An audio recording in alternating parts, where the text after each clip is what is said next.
Então, Roberto, até os 16 anos, então, por exemplo, o Santos tem um garoto que joga muito na base, o Neymar. O Neymar deve ter 13 para 14 anos. Então, esse jogador pode ser, entre aspas, roubado por outro clube. Sim, a atual legislação sim. Porque o atleta, quando ele é não profissional, ele não é registrado na CBF. A CBF é um grande cartório onde todos os atletas profissionais são registrados ali e ela é que procede às transferências de um clube para outro, seja ele no âmbito nacional, seja no âmbito internacional.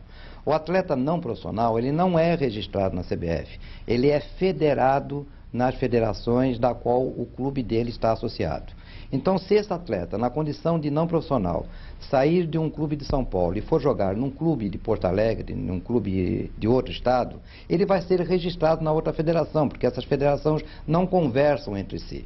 Quando o clube formador descobre que isso acontece, procura judicialmente ter o retorno desse atleta, mas aí esbarra com o código do adolescente, do menor, direito de liberdade de escolha, de trabalho e tudo mais, e aí a coisa praticamente fica inútil. Como é que funciona, aquele que você esclarecesse para mim também, para o telespectador, com relação a, por exemplo, o Diego, ele saiu do Santos, o Santos é o clube formador do Diego, o Diego foi para o Porto. Uma futura transação do Diego, o Santos, pela lei, ainda tem um direito por ser o formador? 5%. 5%. Isso é lei FIFA. De qualquer transação. De qualquer transação. Lei FIFA. Isso. E a partir de que momento que ele não gera mais lucro? Por exemplo, o Porto vende para o Barcelona, do Barcelona para o Real Madrid? Sempre o clube formador terá direito. Sempre terá direito a 5%? Isso, 5%. Por exemplo, o Grêmio teve aquele problema com o Ronaldinho Gaúcho, mas recentemente o Grêmio chegou a receber por ser formador quando ele saiu do Paris Saint-Germain para o Barcelona, é isso? Isso é importante, que esse é um grande incentivo para que os clubes promovam a formação de atletas. A lei, como ela está hoje, praticamente os clubes começam a perder atleta no meio do caminho e não querem mais investir na formação. Você acha que por isso, exatamente por esse motivo de ter o empresário participando mais cedo da base do clube, a gente vê muito clube de aluguel, muito time do interior que monta ali o time, disputa um campeonato, desfaz o time lá na frente, não se interessa ou não para montar o time. Não só clube de aluguel, como um clube de empresário. Tem clubes que são absolutamente empresários, que o objetivo nada mais, nada menos do que fazer lucro com a venda. É aí que tem a incompatibilidade dos objetivos, né? Um grande clube ele tem o objetivo de dar satisfações para a sua torcida. E dar satisfações para a sua torcida é tornar um time competitivo disputando títulos. E outros clubes são clubes que querem apenas fazer o lucro a curto prazo. Legal. Em cima da participação do Falcão ontem, eu pergunto para o Dagoberto Fernando Santos, que conhece o marketing esportivo como ninguém. O presidente do São Paulo, no ano passado, quando terminou o ano, ele disse o seguinte: eu acho que foi a maior tacada que um clube de futebol deu esse ano. Porque nos últimos dias, o que vocês falaram da marca São Paulo, por causa do Falcão, foi uma coisa impressionante. Igualada até o Corinthians com a parceria trazendo o Tevez. Ou seja, a parceria do Corinthians gastou 20 milhões de dólares pelo Tevez. O São Paulo não, vai pagar apenas o salário do Falcão. E eu achei um detalhe interessante do marketing. O Falcão é famoso com a camisa número 12 e ontem ele entrou em campo também com a número 12. É uma forma, de repente, desse marketing de explorar o número da camisa 12 do Falcão e o São Paulo ganhar dinheiro também desta forma? Sem sombra de dúvida. Eu acho que os clubes estão começando a descobrir o marketing esportivo como sendo uma ferramenta importante para alavancar receitas. E com criatividade, realmente você vai conseguir esse objetivo.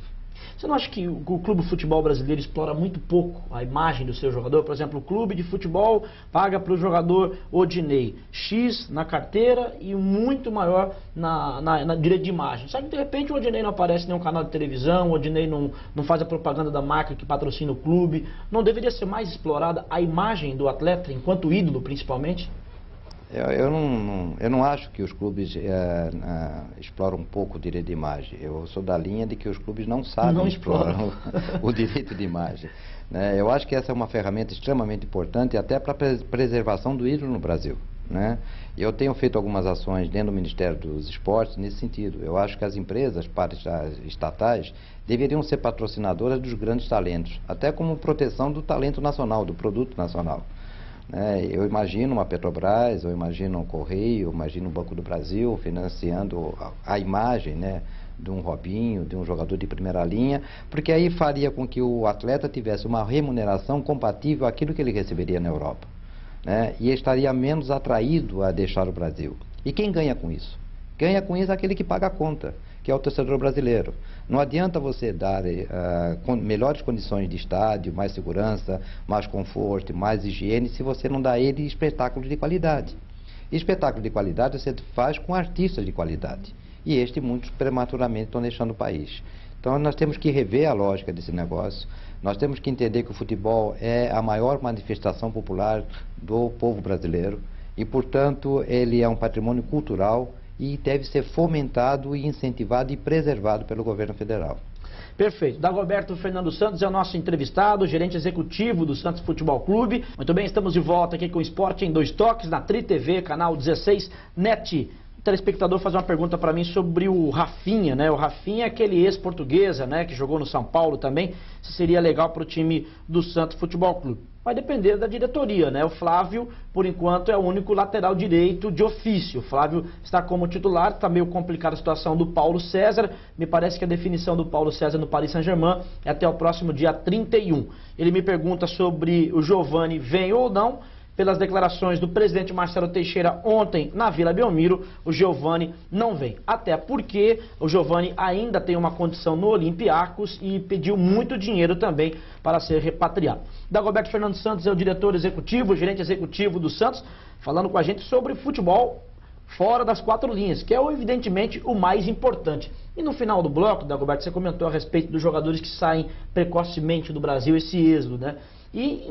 Antigamente, o jogador deixava o Brasil para jogar no miolo bom da Europa ali, para jogar no Milan, para jogar no Barcelona, para jogar na Inter de Milão, para jogar no Real Madrid. E hoje o pessoal está deixando o Brasil para jogar na Turquia, para jogar na Coreia, para jogar no Japão, para jogar na Rússia. Aí o Wagner Love, que joga em São Paulo, eu estou habituado com o frio de São Paulo, vai para a Rússia, chega lá, vê que é menos 30, volta correndo. E é um jogador que saiu muito cedo do Brasil, ou seja, nem disputou um campeonato brasileiro de primeira divisão, que ele foi campeão da Série B, ascendeu à primeira divisão, já foi embora. Então, como fazer para segurar esse Wagner Love? O Ministério dos Esportes tem ideias e será que as empresas aceitariam isso, de ter ali o Wagner Love, além da propaganda que ele usa do clube, usar uma propaganda extra, fazer uma divulgação da empresa dele e ele permanecer no futebol brasileiro? Na verdade, o direito de imagem é um direito personalíssimo do atleta, que ele repassa para o clube. Então, cabe ao clube negociar esse direito com uma entidade que queira patrocinar o atleta. Então, o atleta passa a ter uma função como um instrumento de propaganda para essa empresa e vai definir aquilo que tiver escrito no contrato. Então, o que a empresa quer? O importante é que buscar o recurso para poder concorrer com o mercado internacional, e essa diferença do dólar é uma briga injusta, porque já entramos nesse jogo perdendo por 3-1, né? Para cada dólar você tem que pagar R$3. E para que você corrija essas assimetrias econômicas do país que compra e do país que vende, você teria que criar uma condição com empresas privadas para poder financiar essa diferença. Não tem mais os 15%? Não. O jogador é negociado, ele não ganha mais 15%. Não. Esse 15% é quando existia a lei do passe. Então hoje agora terminou o contrato, por exemplo, o André Luiz terminou o contrato com o Santos, ele teria direito ao 100%. Aí, como o Santos foi um clube muito importante no André, por situação dele, por vontade própria, ele deixou uma quantia para o Santos. Da mesma forma, o Renato, que saiu, e é um grande exemplo, o Renato, que deixou até placa para o presidente, cumprimentou do zelador até o presidente do clube e também deixou um percentual. Aí é um problema do jogador, de consciência do jogador. Do jogador, é exatamente isso. Hoje não tem mais nenhuma obrigação de você, ao término do contrato, ter que indenizar o clube que o formou.